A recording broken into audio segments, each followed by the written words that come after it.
Hello guys, स्वागत है आप सभी का आपके अपने YouTube channel as smart classes में। आज के इस वीडियो में हम हिंदी का एक बहुत ही इंपॉर्टेंट टॉपिक देखेंगे जो सीटेट और सभी टीचिंग एग्जाम्स की दृष्टि से इम्पॉर्टेंट है। आप लोगों को पता ही है कि हिंदी का जो पेपर होता है टीचिंग एग्जाम्स में, तो उसमें अब एक अपठित पद्यांश आता है और एक अपठित गद्यांश आता है। बहुत ही इंपॉर्टेंट टॉपिक होता है ये एक ऐसा टॉपिक होता है जो आपको ज़्यादा से ज़्यादा अंक दिला सकता है। तो इसको सॉल्व करना आप लोगों को अच्छे से आना चाहिए। इस वीडियो में हम देखेंगे कि पद्यांश को कैसे सॉल्व किया जाता है। गद्यांश का एक वीडियो हम आपको दे चुके हैं, जिसने ना देखा हो वो वीडियो के डिस्क्रिप्शन बॉक्स में जाकर देख लें। वीडियो को लास्ट तक जरूर देखिएगा। वीडियो पसंद आए तो वीडियो को लाइक करें और ज़्यादा से ज़्यादा शेयर करें। जिसने भी चैनल को सब्सक्राइब ना किया हो कर लीजिए और साथ ही बेल आइकन को भी प्रेस कर लीजिए ताकि नेक्स्ट वीडियो की अपडेट आपको टाइम पर मिलती रहे। इस क्लास की पीडीएफ प्राप्त करने के लिए ये है हमारा व्हाट्सअप नंबर। इसमें अपना नाम और नंबर लिखकर सेंड कीजिए, जिससे आपको हमारे व्हाट्सएप ग्रुप में ऐड कर दिया जाएगा और इसकी पीडीएफ आपको प्राप्त हो जाएगी। स्टार्ट करते हैं। यहाँ पर हम आपको दो ट्रिक बताएंगे कैसे सॉल्व करते हैं अपठित पद्यांशों को। गद्यांशों को सॉल्व करने की ट्रिक बता चुके हैं। यहाँ पर दो पद्यांश सॉल्व भी करेंगे और उनकी दो ट्रिक भी बताएंगे। तो यहाँ पर देखिए, पहला पद्यांश दिया गया है। पहले हम इसमें क्या करेंगे कि पूरे पद्यांश को अच्छी तरह उसके अर्थ को समझकर पढ़ेंगे। तो पहला हम सॉल्व करेंगे जिसमें पहले पद्यांश को पढ़ेंगे और बाद में क्वेश्चन सॉल्व करेंगे। और नेक्स्ट जो हम सॉल्व करेंगे उसमें पहले हम क्वेश्चन को देख लेंगे बड़ा बड़ा और उसके बाद पद्यांश को पढ़ेंगे। तो सबसे पहले हम पद्यांश को पढ़ना स्टार्ट करते हैं। पूर्व चलने के बटोही बाट की पहचान कर ले।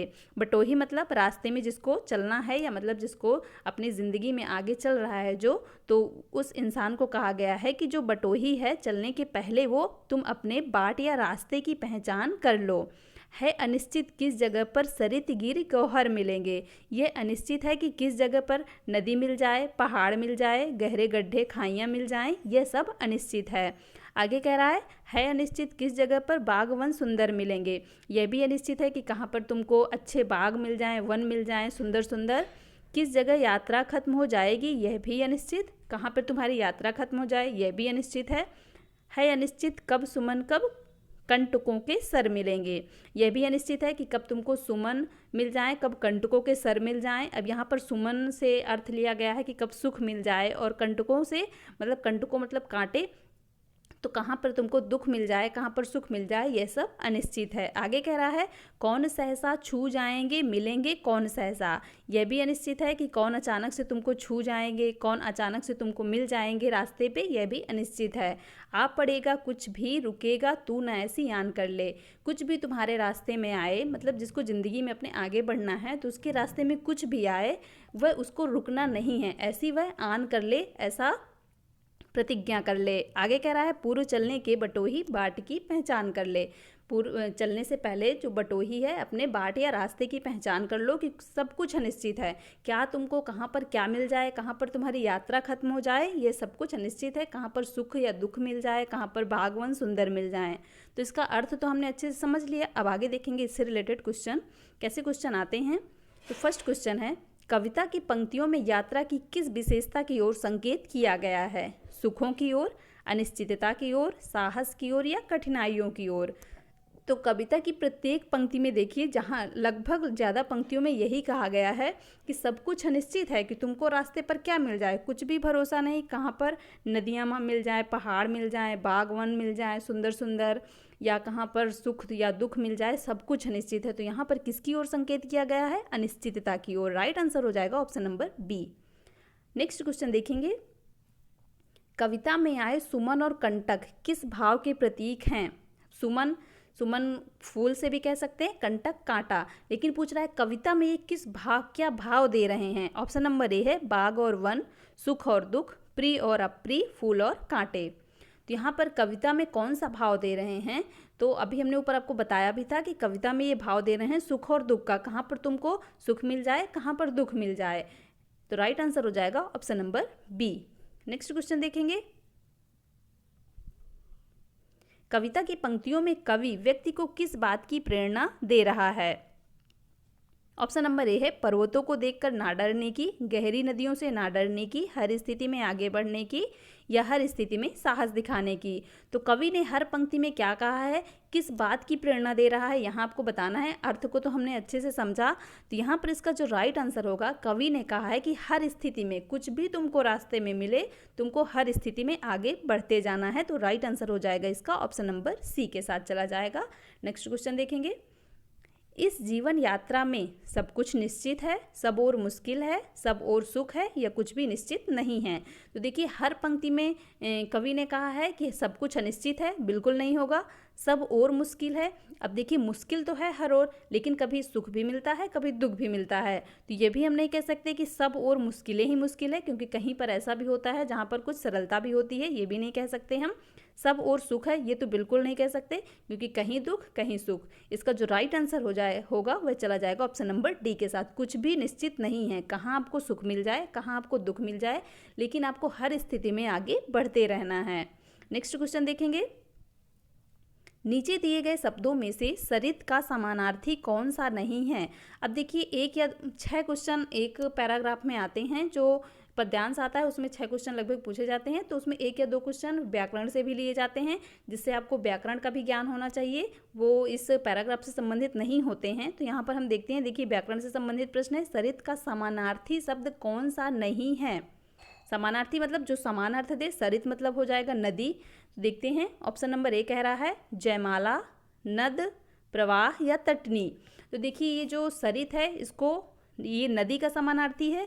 नदी के बहुत सारे पर्यायवाची समानार्थी होते हैं, जैसे नदी, नद, सरी, सरिता, तरंगड़ी, जयमाला, जलमाला, तटनी, ये सभी नदी के पर्यायवाची होते हैं। तो यहाँ पर देखिए जयमाला भी नदी का पर्यायवाची समानार्थी है, नद भी नदी का समानार्थी है, और तटनी भी नदी का समानार्थी है। लेकिन ये जो प्रवाह है, ये नदी का समानार्थी नहीं होता है, इसका अर्थ बहाव से लिया जाता है। तो इसका राइट आंसर चला जाएगा ऑप्शन नंबर सी के साथ। कौन सा नहीं है, प्रवाह नहीं है।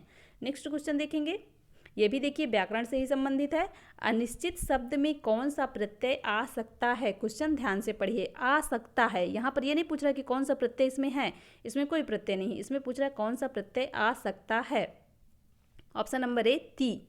अब अनिश्चित में प्रत्यय बाद में जोड़े जाते हैं, ती जोड़ी, अनिश्चित ती बिल्कुल नहीं बन रहा, बड़ी ती, अनिश्चित ती ये भी नहीं बन रहा, ता जोड़ेंगे अनिश्चितता, ते जोड़ेंगे अनिश्चित ते। अब आप बताइए कि कौन सा इसमें से सही लग रहा है आपको। इसका जो राइट आंसर चला जाएगा ऑप्शन नंबर सी के साथ, अनिश्चितता। आप लोगों ने सुना भी होगा, कुछ वर्डों में बोला जाता है अनिश्चितता, तो इसमें जो ता प्रत्यय है वह आ सकता है, मतलब हम इसमें ता प्रत्यय लगा सकते हैं। बाकी ये जो ती, ती, ते हैं, इनको हम नहीं लगा सकते। तो राइट आंसर है इसका ऑप्शन नंबर सी।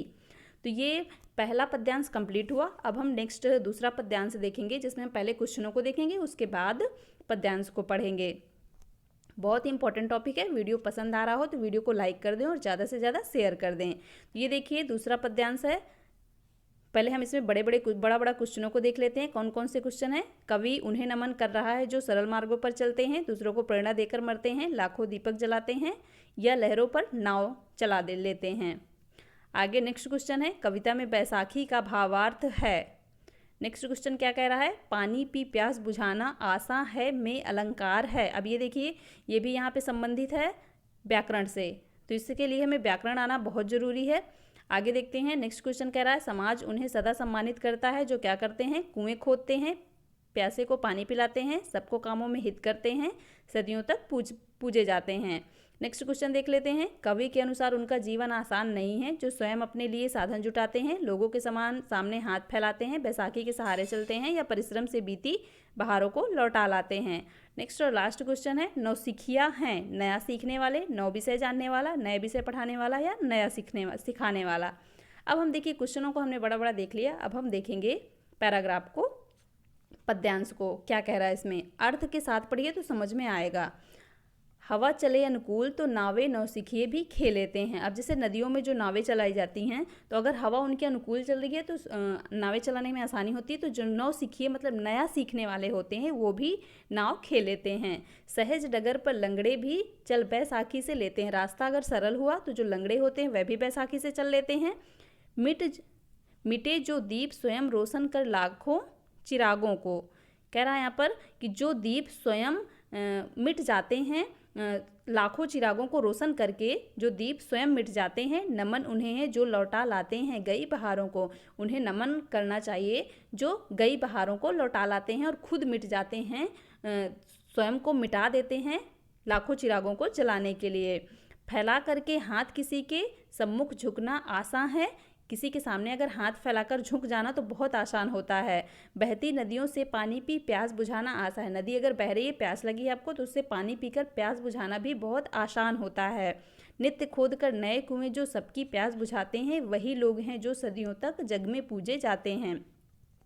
मुश्किल तो वह काम है जो नित्य कुएं खोदते हैं, मेहनत करते हैं और दूसरों की प्यास बुझाते हैं, मतलब दूसरों की ज़रूरतों को पूरा करते हैं। वही लोग हैं, ये वही लोग हैं जो सदियों तक पूजे जाते हैं। ये सब तो काम आसान है कि फैलाकर किसी से कुछ मांग लो, या नदी बह रही है तो उससे पानी पी लो, ये सब तो आसान है। लेकिन कुएं खोद कर जो पानी निकाल कर दूसरों की प्यास बुझाएं, मुश्किल तो वो काम है। और जो वो काम करते हैं वही लोग सदियों तक पूजे जाते हैं। अब हम आगे देखेंगे फर्स्ट क्वेश्चन इसका। कवि उन्हें नमन कर रहा है जो क्या करते हैं? सरल मार्गों पर चलते हैं, दूसरों को प्रेरणा देकर मरते हैं, लाखों दीपक जलाते हैं, या लहरों पर नाव चला लेते हैं। तो यहाँ पर देखिए इसका जो राइट आंसर होगा वह हो जाएगा ऑप्शन नंबर बी। किन्हें कवि नमन कर रहे हैं? जो दूसरों को प्रेरणा देकर मरते हैं। सरल मार्गों पर चलना तो बहुत ही आसान बात है। लाखों दीपक जलाना, नॉर्मल लाखों दीपक की बात नहीं वहाँ पर की गई।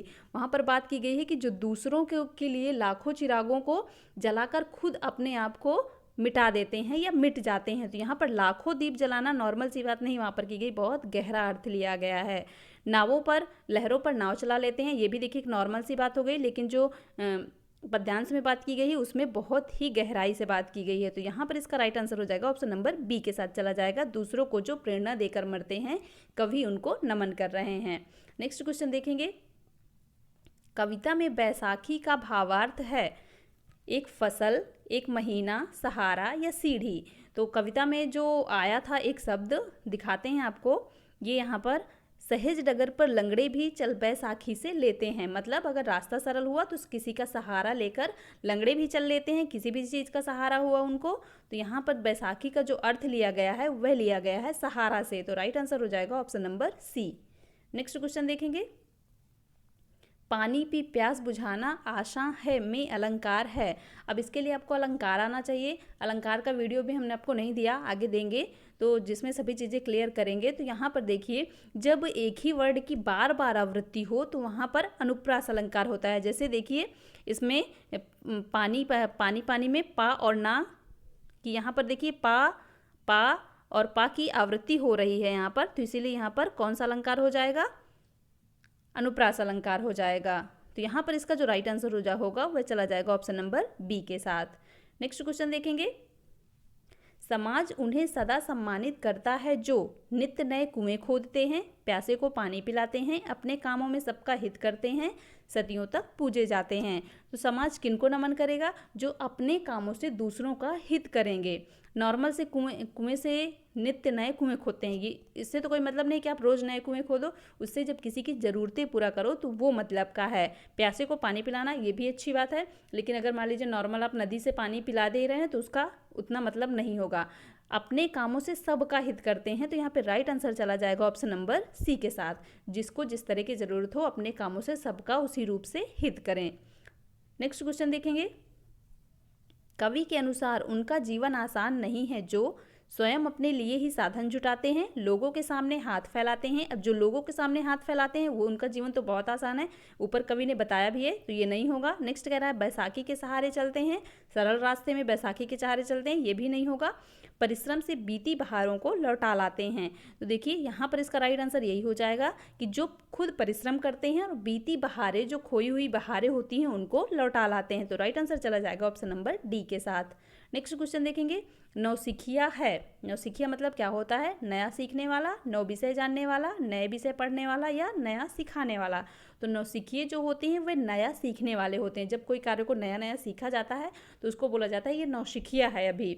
और जब सीखे हुए काफ़ी दिन हो जाता है, वह उस कार्य को काफ़ी समय करने लगता है, तब उसको नौसिखिया नहीं बोला जाता। तो राइट आंसर इसका चला जाएगा ऑप्शन नंबर ए के साथ। तो ये दोनों ही पद्यांश कंप्लीट हुए। 2 ट्रिक बताई गई, एक पहले आप पद्यांश को अच्छे से पढ़िए, उसके बाद क्वेश्चन सॉल्व करिए, और दूसरी ट्रिक है कि पहले आप क्वेश्चन को पढ़ लीजिए बड़ा बड़ा, उसके बाद पद्यांश को पढ़िए। तो ये जो हमारा वीडियो है आज का कंप्लीट होता है। वीडियो पसंद आया हो तो वीडियो को लाइक कर दें और ज़्यादा से ज़्यादा शेयर कर दें। Thank you so much guys, मिलते हैं नेक्स्ट वीडियो में।